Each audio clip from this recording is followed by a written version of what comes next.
thread of the special parameter after that. So I asked for the some of the this.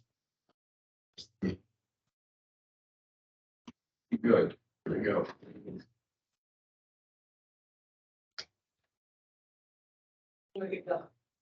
Are we good to go? We're ready here. Yeah. They didn't.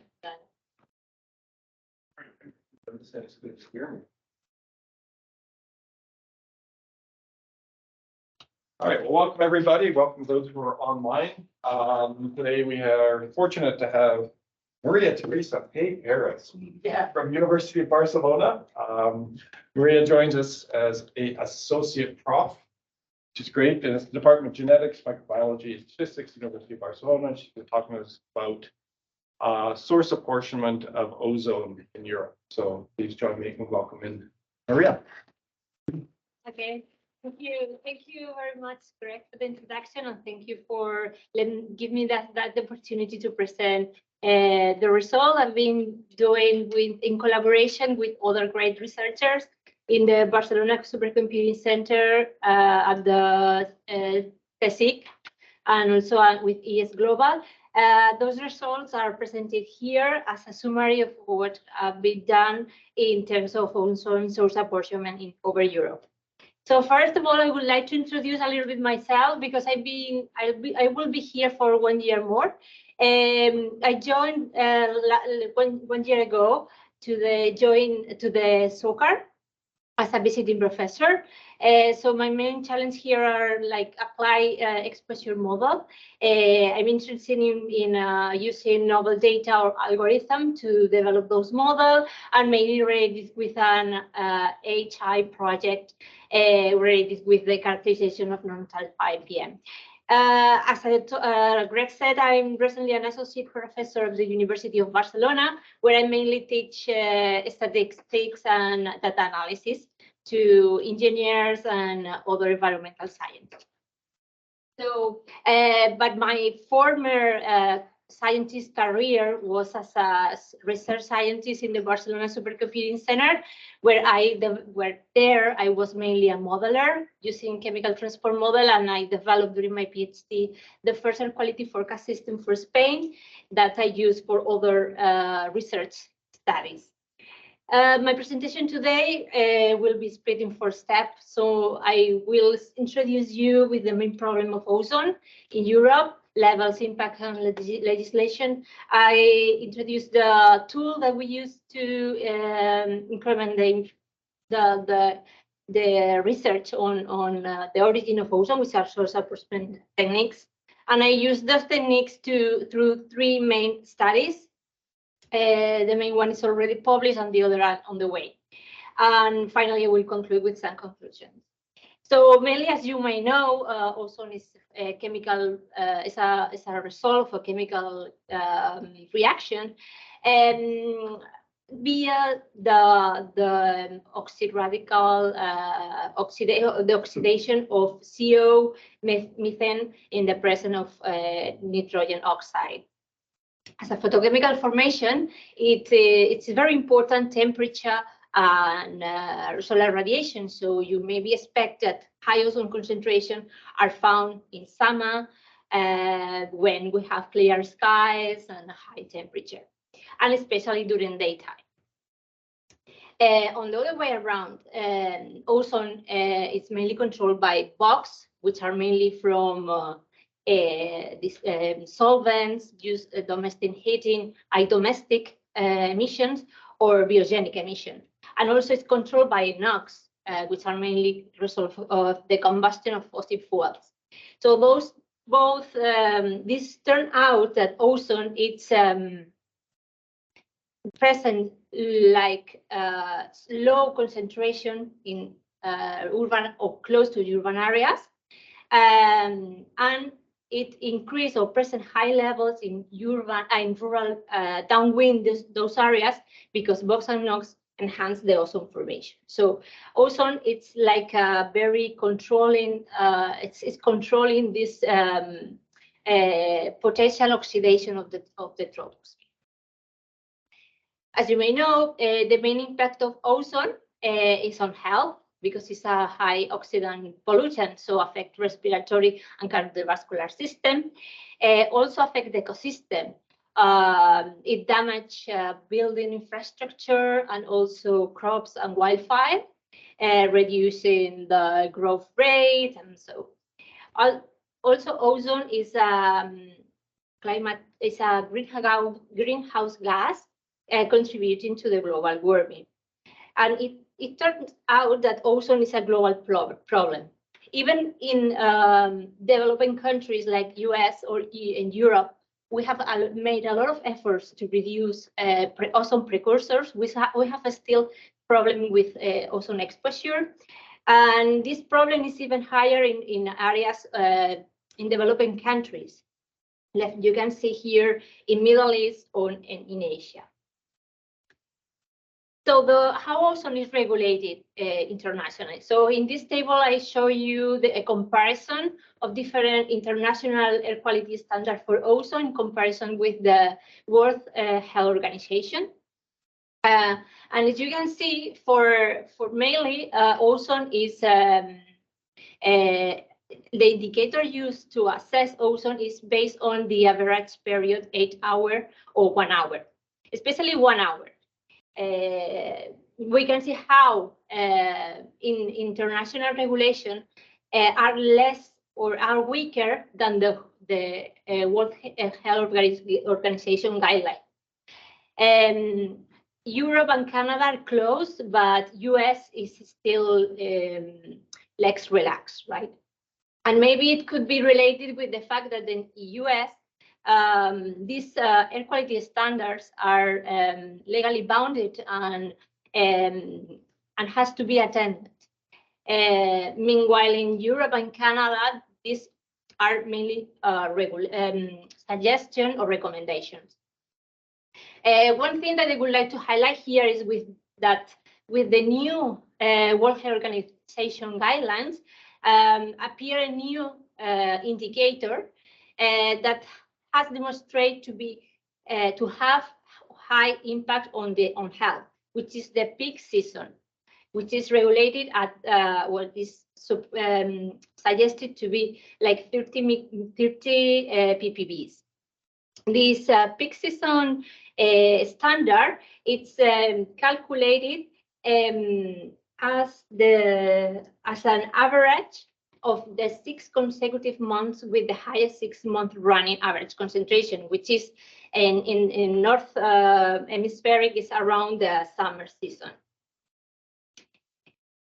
This, if we translate those regulations to the European population, we can see how the European urban population exposed to levels that exceed the WHO guidelines are 90% of that population.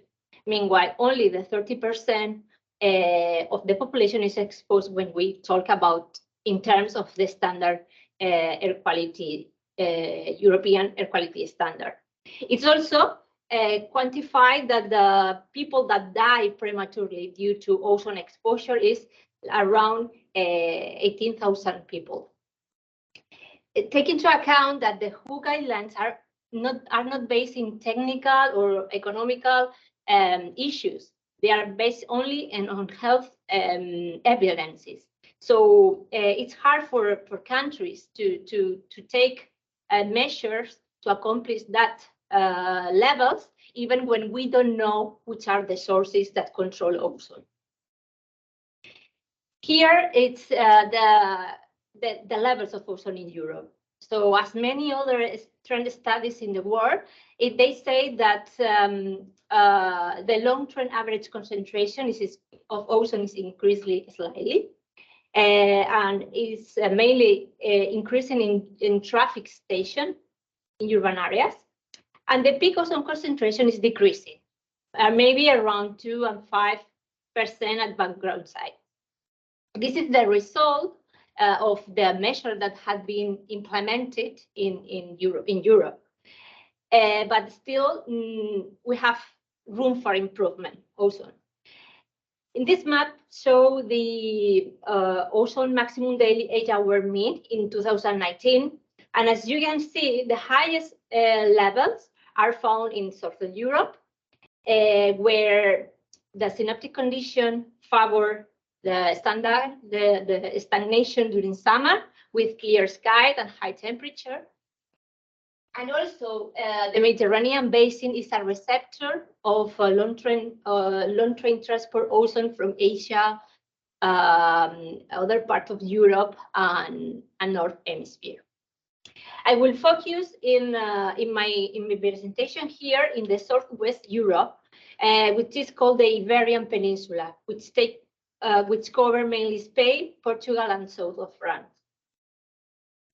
It's well known that so far the studies taking care of ozone problem have been explaining ozone based on the ozone circulation patterns. It's true that the synoptic patterns can explain where ozone came from. In the map on the left, we can see the main route or the predominant pathways where ozone came from. Also, due to the complex topography of these areas, you can see here, mesoscale dynamic or mesoscale process dominate the circulation of the air masses there. So we have that along the coast of the Mediterranean coast, the breeze and the mountain valley winds control the ozone dynamics. On the other hand, ozone trends have been stated that ozone is remain high and constant and increasing during traffic, as we saw in Europe. And the severity of those episodes are occurring in downwind main cities. For example, in this map, we can see how the high number of ozone incidences are found downwind Madrid, which is in the center of the Iberian Peninsula, and in Barcelona, which is on the right of this map. And also over downwind main industrial areas. So we know the dynamic, we know the trends, but we still don't know which are the sources of ozone, which are responsible of those incidences, and the relative importance of our national contribution versus the ozone that came from abroad. And this information is really important in order to decide effective emission measurement plans. So the techniques that help us to get that information could be the source apportionment method, which estimate the influence of a given emission source, could be domestic, industrial, or traffic, to the air pollution concentration at a given location. Apply these techniques to ozone is a challenge because ozone is a secondary pollutant, and also with a nonlinear behavior. So it doesn't mean that a reduction in emission is going to produce the same reduction in concentration. And also, not all the precursors have the same ozone potential. So you need to have that into account. And it's important that ozone is not emitted, but is long range transported or from near countries, near regions, or from the hemispheric. So it's a multi-scale problem. This is a review of the source apportionment methods that have been used in Europe. And this fair mode group tried to harmonize the use of those techniques in the context of the application of the Air Quality Directive in Europe. So they group those methods in 3 types. One is the increment method, which relate the contribution of a source by subtracting the background from the pollutant and wind mass. It's like a special gradient study. And it's mainly based on measurement and apply over PM. The second approach is the contribution method, which is a kind of, it's a sum of the mass of the emitted is the sum of the mass emitted by the source. It could be made by two different approaches, using receptor-based models like PMF, or by source-oriented method like tagging. The third type of source apportionment method is the impact. It's a kind of estimation of the change of mass resulting from the elimination or reduction of a source. Both the tagging and the impact methods are mainly based on dispersion models, meaning here as a dispersion model like a Eulerian, Lagrangian, or dispersion model. So these methods, these tools, dispersion models are mainly useful for ozone because it needs a high spatial and temporal estimation of that contribution. Meanwhile, with the receptor models are based on measurements that are usually scarce in the space or time. So we will focus in these dispersion models to be applied to ozone. Mainly, there's two families: the brute force approaches, which are based on different simulations, where you have a basic simulation with all the emission, and other simulation when you are reducing or totally removing one source. So the difference between both, it's gonna be the contribution of that source. It is straightforward for any model, but it could be present some mass inconsistency, or imagine that it's not reproducing the real condition, especially for ozone. So removing a source is like, it's not real. It's not a real situation where you are estimating ozone. And it's not efficient in terms of computation. On the other hand, we have the tagging methods. Tagging methods are based on reactive tracers, along with a basic chemical transport model.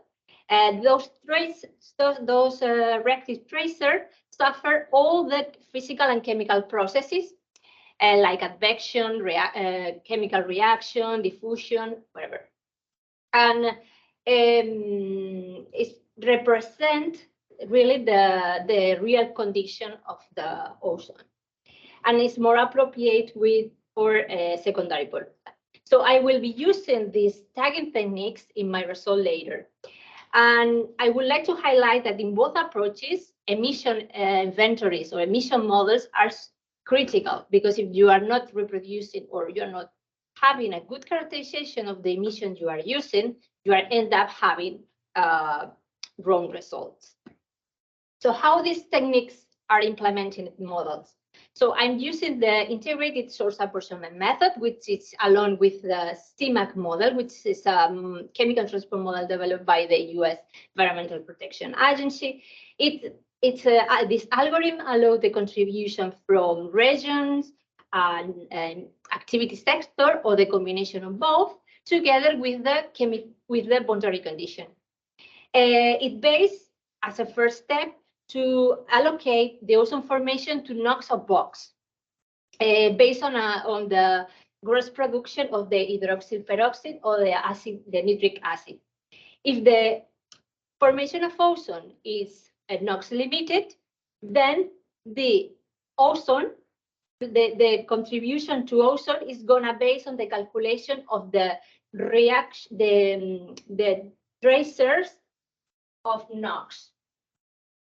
If, on the other hand, the ozone is attributed to a box-limited regime, the allocation of ozone, the sources allocated to ozone, are going to be a function of the box reactive gases.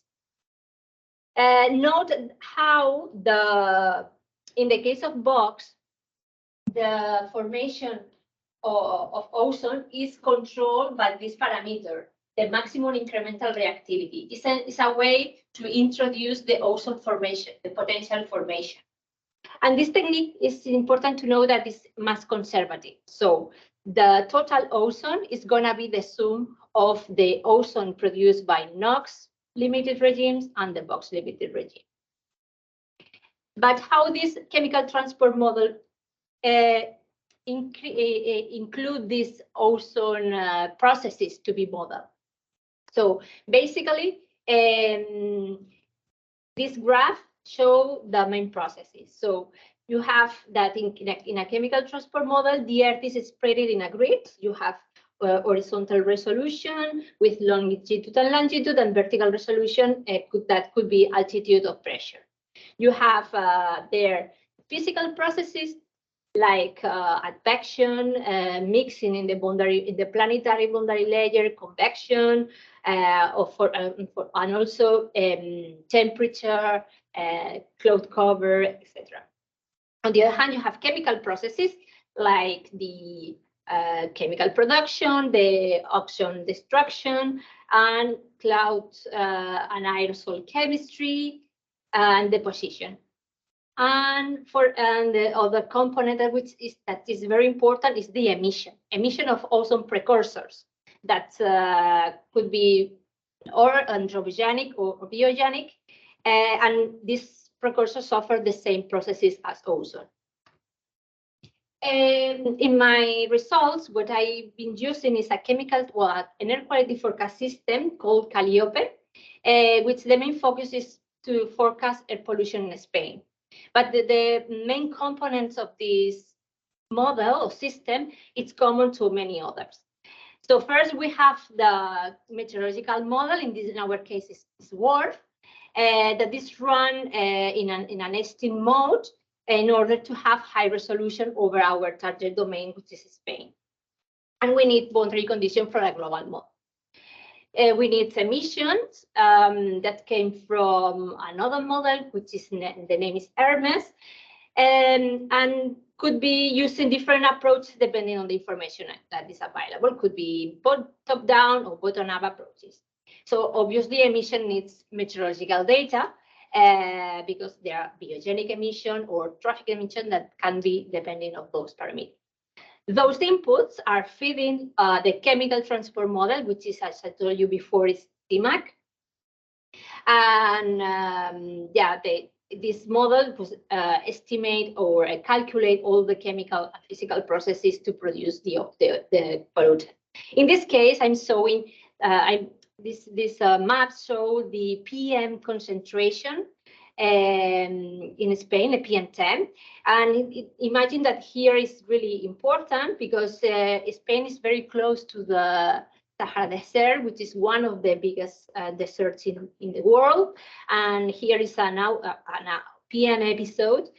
So for correctly estimating PM episodes here, we need a contribution for a dedicated mineral dust model that's take into account those contributions. So in that, we're having these these products that are currently published in our website. As I told you, emissions are important, and that's why we have in the BSc we have developed our own emission model, which is open source, which is nice because it can be reproduced by any researcher. And the good thing is that this model can be doing many different domains. It can go global till urban. It's very well parallelized and is code in Python. And it's especially dedicated for the use of emission models in chemical transport models. A special feature of this emission model is that specifically for Spain, we are using a bottom-up approach, which is a calculation using local data that came from point sources, road links, or sort area sources. And that's allow very flexibility in terms of applying different emission scenarios or updating or whatever. And I would like to also highlight that all these tools needs a lot of computational resources. And the put in place this system was especially possible because we have this supercomputer. It's called Mare Nostrum. It's just as a curiosity. Well, this computer is inside a Catholic chapel, as you can see here. And it's at that time, a few years ago, it was the powerful computer in the world. Now, no, it's not. But they say that it's the most beautiful computer. So moving to the results, I would like to show you the first application of these tools that I used to unravel or to increase the knowledge of the origin of ozone in Spain. The idea was to quantify the main NOx emission sector contributing to ozone, together with the external contribution, meaning which are the ozone or ozone precursor that came from out Spain. So as a tool, I mainly use this Calliope system, and I select a representative or what I think it's representative emission ozone episode because it covers especially a big high concentration of ozone over Spain and also over Europe. It was intense in terms of number of exceedances and also cover circulation patterns that were typical of the summer in Spain. Here are the technical details of this tool, but what I want to emphasize here is the configuration of the domains. So we first started modeling ozone in the black square, but we apply source apportionment only on the red square. And the tagging was made using an emission model configured in the bottom-up approach, especially in Spain, and the other in the bottom-up in the other areas.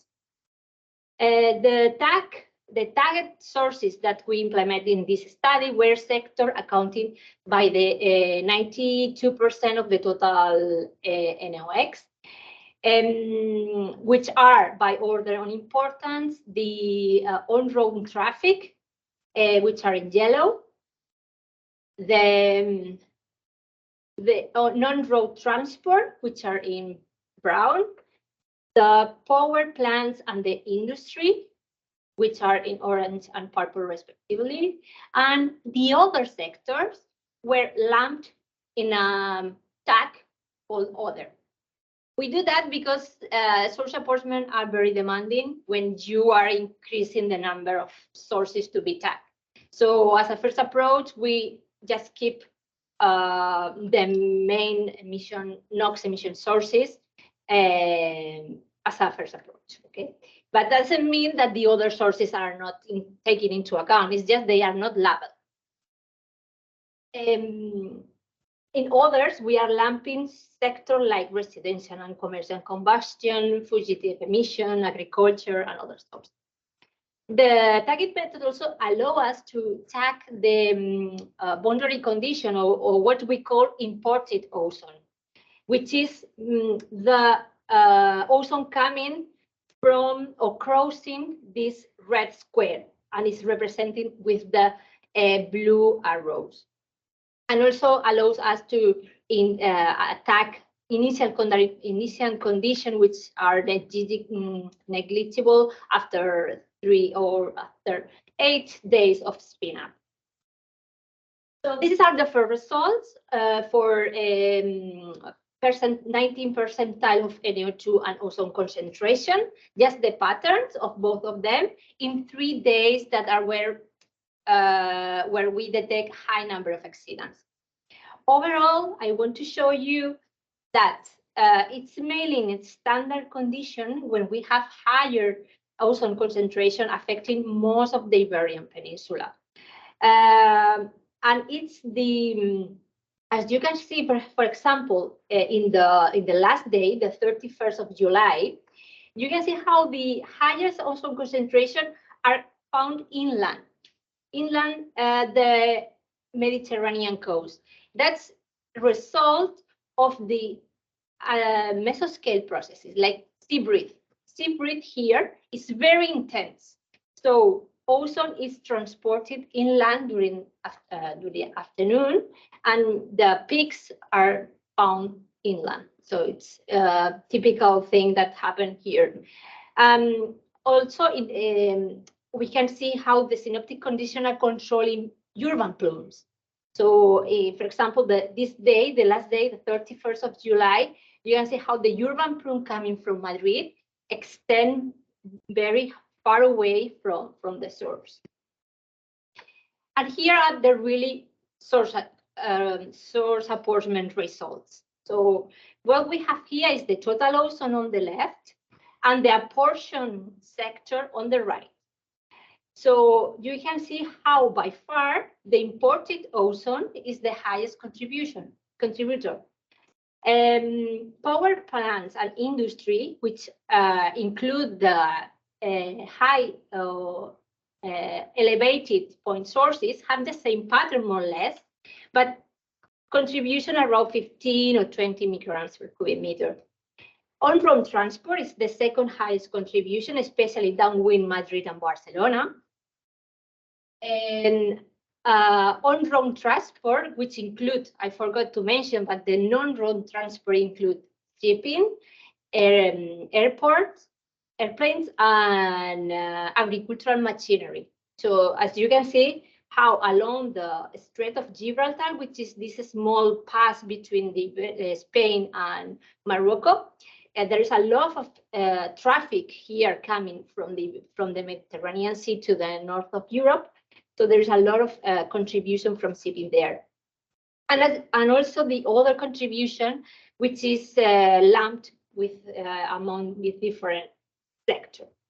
Moving a little bit more in detail on this contribution, here I show you two receptor stations located under the traffic influence in the nearby Barcelona. So this time series are for ozone in the upper panel and NO2 in the down above panel, and they show the time series of the contribution reproduced by the model together or along with the observation. So we are always comparing model, which are the bars, with the black dots that are measurements. On the left, we have an urban station, as you can see by the high level of NO2. And on the right, we have a rural station downwind the city, where the NO2 levels are lower. So we can see that in the urban station, the main contribution is the imported one, the imported ozone, and the local formation is depressed, mainly because we have fresh NO2 close. In the rural station, on the other hand, we can see high level of ozone, which are or have peaks actually. We are driving by the local sources. For example, in this case, on-road transport is controlling those peaks. So it's true that the importing ozone it's important as a contributor, but look how the local formation is controlling these peaks. I want to highlight. This is another pair of station now under an industrial influence in the northwest of Spain. In the right hand, as the other previous results, it's the urban one, and the other hand is the rural. So we can see here how I forgot to mention, but the arrows in the upper panel show the direction of the wind and the length, then the wind speed is related with the side, is related with the wind speed. So we can see how under standard condition, the local formation of ozone is really, really important. Meanwhile, we have strong winds. At Bectin situation, that there is no local formation, but long-range transport ozone. We try to synthesize all these results, lumping the region or the receptor station by regions and typical and similar emission patterns, and we end up having like 10 regions, subregions. Here in these bars, I show you the daily mean contribution during days where the observed ozone were bigger than 120 micrograms per cubic meter. So only in this special condition. The bars are ordered by the imported ozone contribution. So we can see how the regions along the Mediterranean coast present the highest imported ozone. This could be related with the fact that they are closest to the boundaries, and also because there is this recirculation of masses along the coast that makes the accumulation of ozone bigger. Also, we can see how the highest contribution from road transport are in the regions that includes the big cities of Spain, which are Madrid and Barcelona. We see also important contribution from shipping in the in the south part of Spain, which are related with this intense traffic of shipping along there.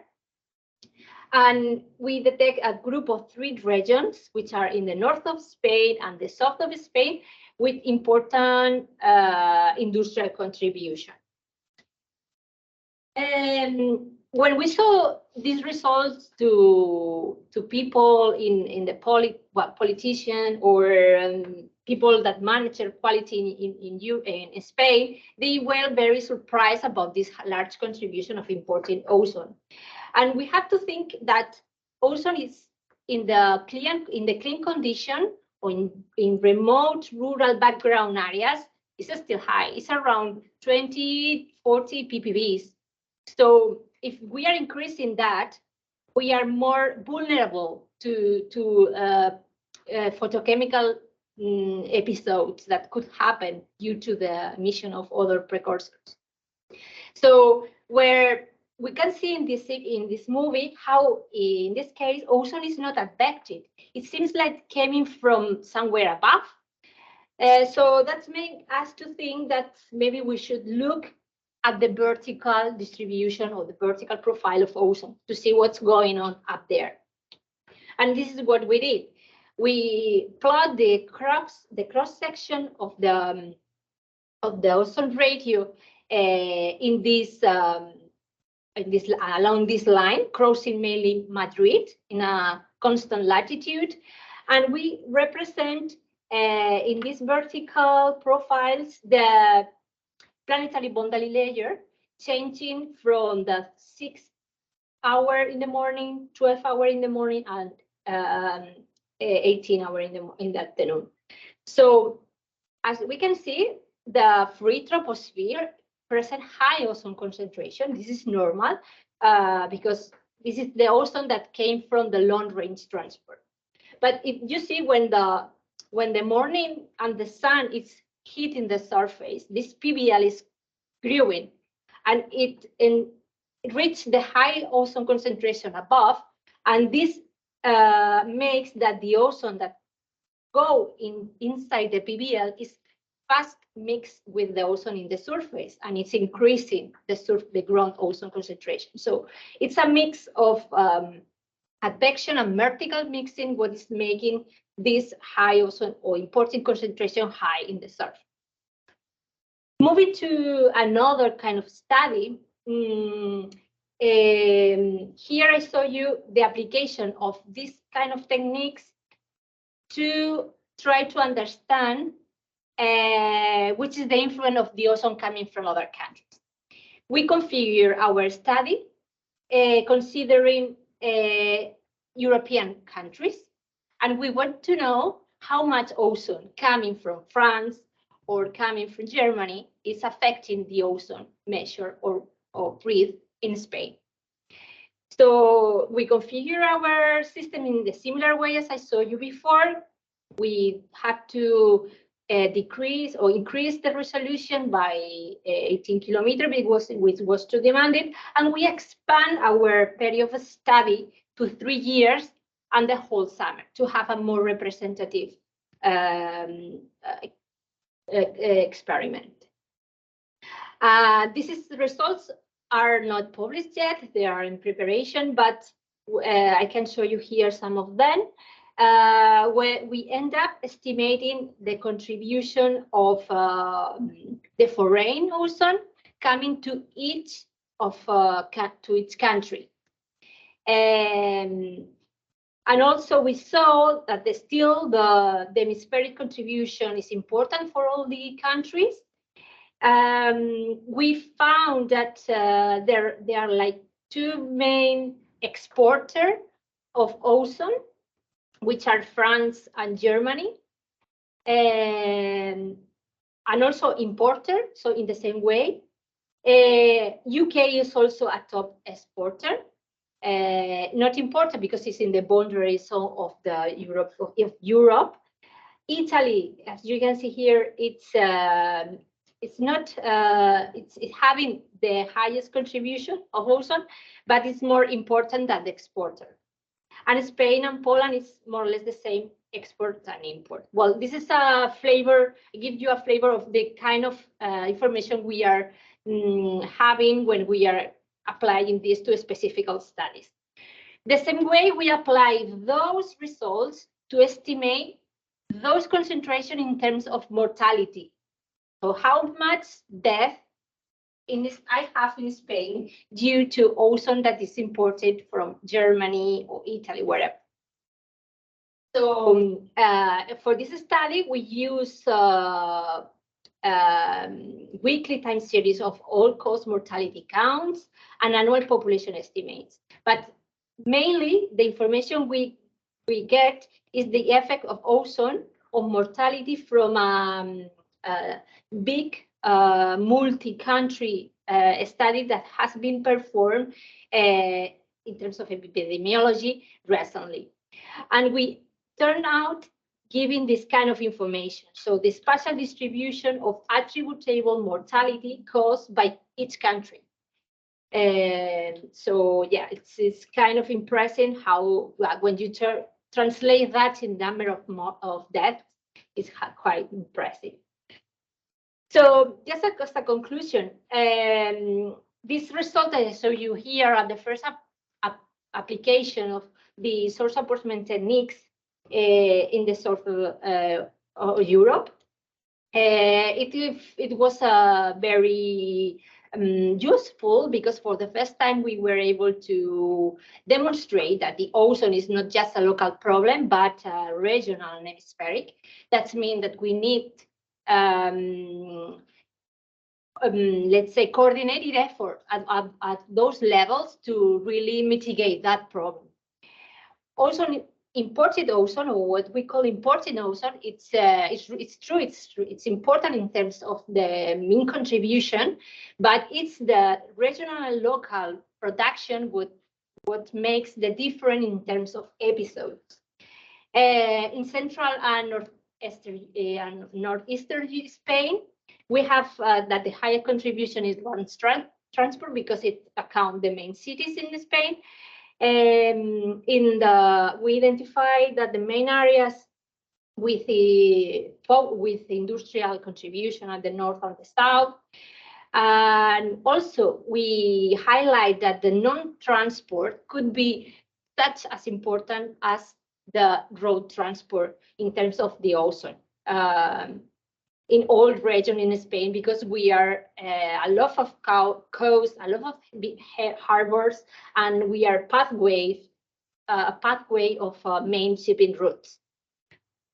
These techniques have been very useful for also, I didn't mention here because I haven't time, but it's really important to identify problems in our emission inventories. This is useful from the modeling point of view when you want to improve your emission models, because having the contribution of each source can give you an idea if you are overestimating a source or not. No, for sure, it's the first step to design cost-efficient mitigation plans. In terms of health assessment, it's a leap forward. I mean, it's like really addressing those pollutants or death in terms of sources. The future work coming from these results turns out in the design of the ozone plan or the mitigation plan for ozone in Spain. So far, the policy makers there were not what to do. They were very interested in what I've been doing. So they say, okay, let's collaborate together and make a real plan to mitigate that problem. So I'm not now involved in that project because I moved to the university, but I will follow in closer. But the idea is first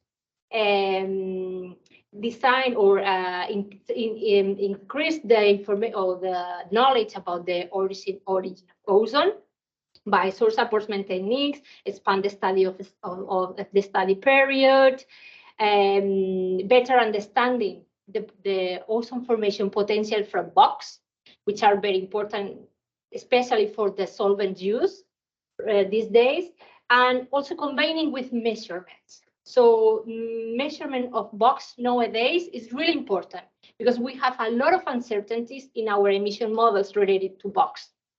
So this is very challenging, and many people are going to, or is working already on those issues. And from that information, from that knowledge, we are going to design emission reduction scenarios. But you cannot do that with the policymakers. They know what is feasible to do, or what is the country ready to do, or what is the commitments they have. So these emission scenarios are going to be tested inside the chemical transport model in coordination with the Environmental Ministry of Spain. So that's everything what I want to show you today. And thank you very much for your attention.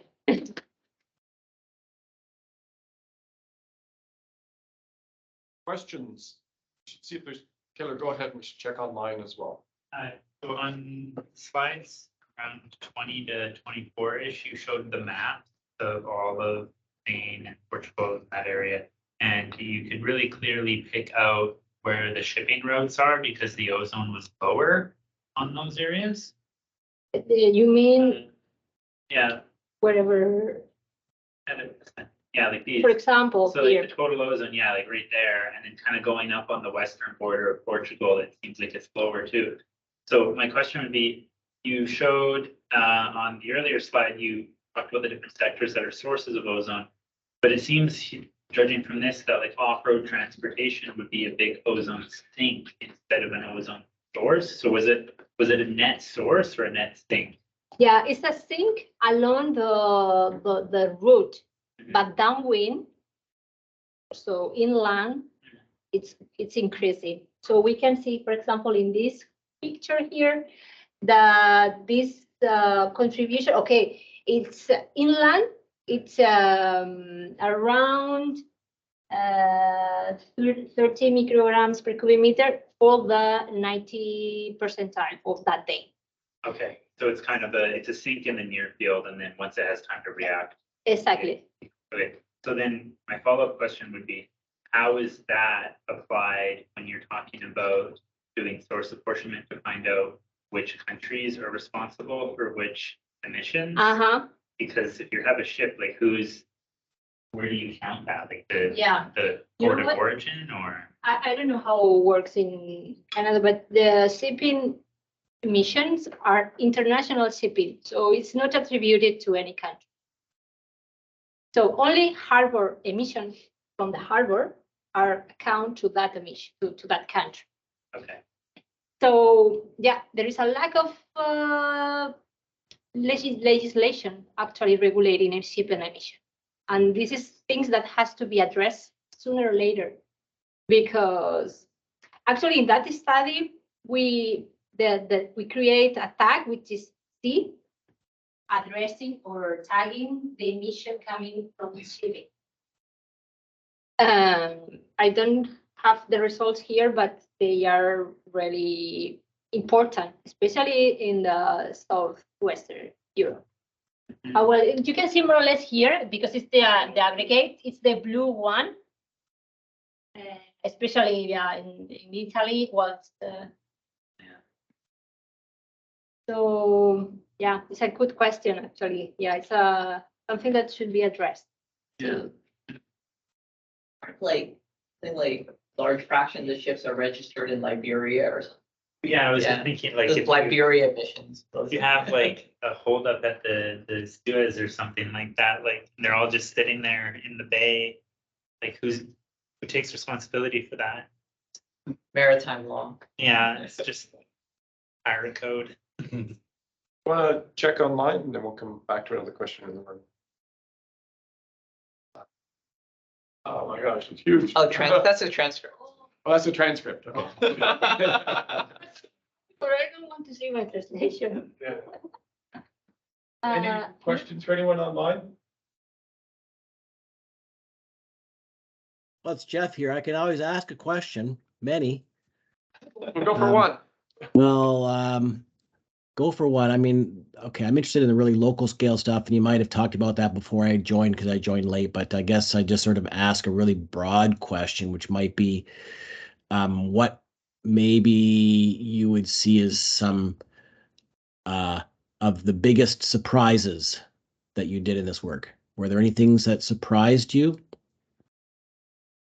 that you didn't expect maybe, or anything of that nature? Sorry, can you repeat the question? So Anything that surprised you? So anything that surprised me? yes, you didn't expect. Well, where as I mentioned before, when I first ran without knowing nothing about ozone source apportionment was this imported ozone, how large it was, because it makes think policymakers that okay, I cannot do nothing. Everything comes from abroad, but if you dig in the data, you can see okay. Let's see to the this standard condition where we have the peaks. What is the main responsible of the peaks? So then you can demonstrate that there's still room from improvement there. So yeah, this is the hardest thing for me to explain and to really be sure that these results were correct. That's why I plot together observation with model to see all the time that model is giving a correct signal, even it's for a wrong season, a wrong reason. So also I read other papers and most of them were in the same line that the long range strength of ozone is important because natural in the clean condition, ozone is high. Well, it's relatively high.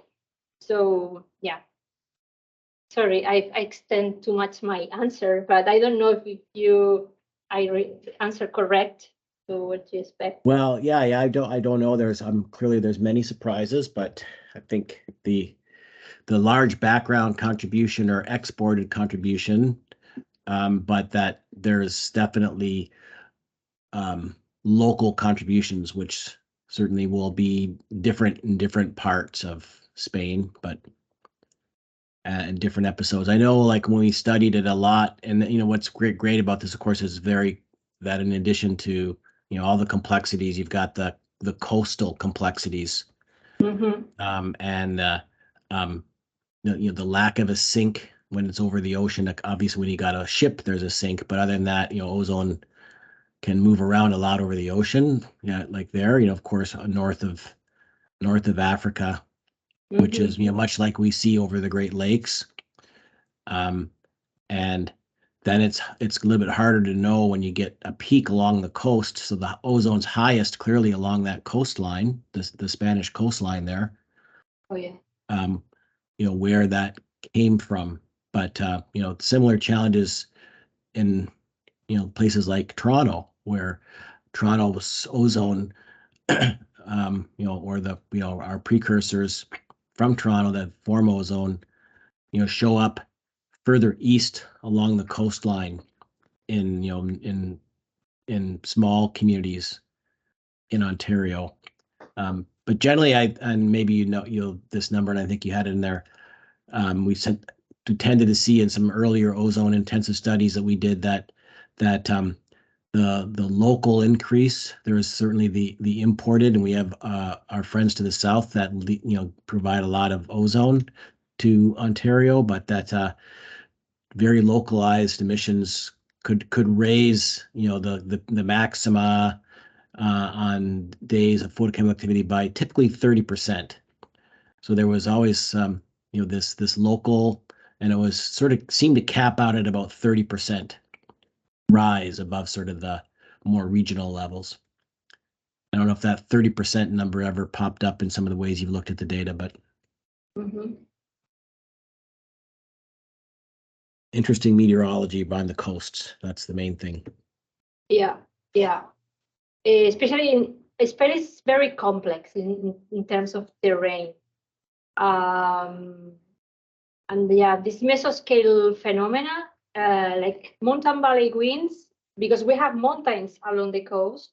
That's why I put that picture here, because I try to do my effort to explain that we have very coastal mountain range in the coast. I think that some people compare Barcelona with Los Angeles because it's the similar complex topography. The coastal, big city. So I think you had a photo right at the start, which I think was Barcelona.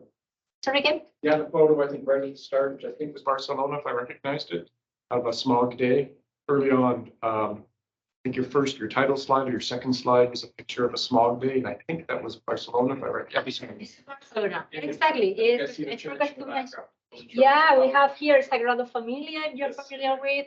This is Montjuic, which is a hill. This is the Akbak.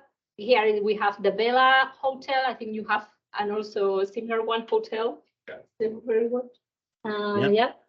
Yeah, I was on top of that hill, and I was in the Sagrada. Yeah. So I mean, I know either often, there's cases where Toronto's precursors go over Lake Ontario, and then they just come back and self-pollute as secondary pollutants. And I'm sure that probably happens in Barcelona too, or sometimes it goes out and then it moves somewhere along the coast and then affects another area. Yeah, sorry, I missed all this really good details at the beginning. Sorry. Arthur, one more question and then we'll wrap it up. Okay, well, better make this good then. Better be a really good question. All right, so from a policy point of view, like ozone is often regulated on the local level. Right. And so like often, city, maybe provincial level. Do you think that we should start thinking about ozone more like a greenhouse gas and think about regulating them? Like greenhouse gas, we have the IPCC, more like a global level. Well, actually, there is this long-range convention long-range convention. That is coordinated by the UNC, the United Nations, that already through the Gothenburg Protocol, they regulate emission ceilings. So box NOx are there. And I think they are making some progress, or they are updating those protocols these days. It's happened these days. That's why we want to publish this paper soon, the European study, because they are making some progress on addressing specific sources of box and NOx at the United Nations community, updating the protocols, because so far they are not effective anymore. They're not effective anymore. So in terms of regulation, it's the things that I know. Regarding the climate change, I think we should look at ozone because it's part of the problem and it's affected by the problem. So at both sides. So there is this two sides of the problem that should be addressed too.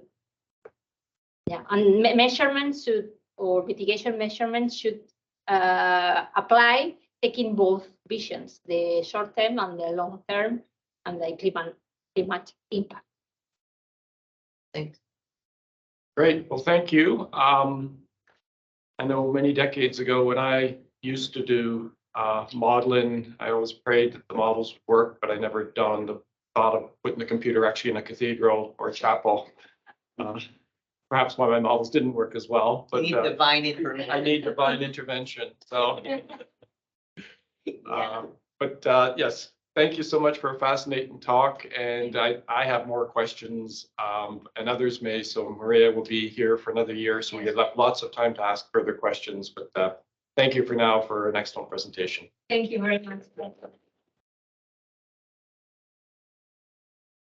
Contact me if you think I can help something or whatever. Wonderful, great, we'll see everybody next week. And thank you everyone online. Thank you for joining us for the seminar. We'll have another seminar in a month, and I can't remember who it is.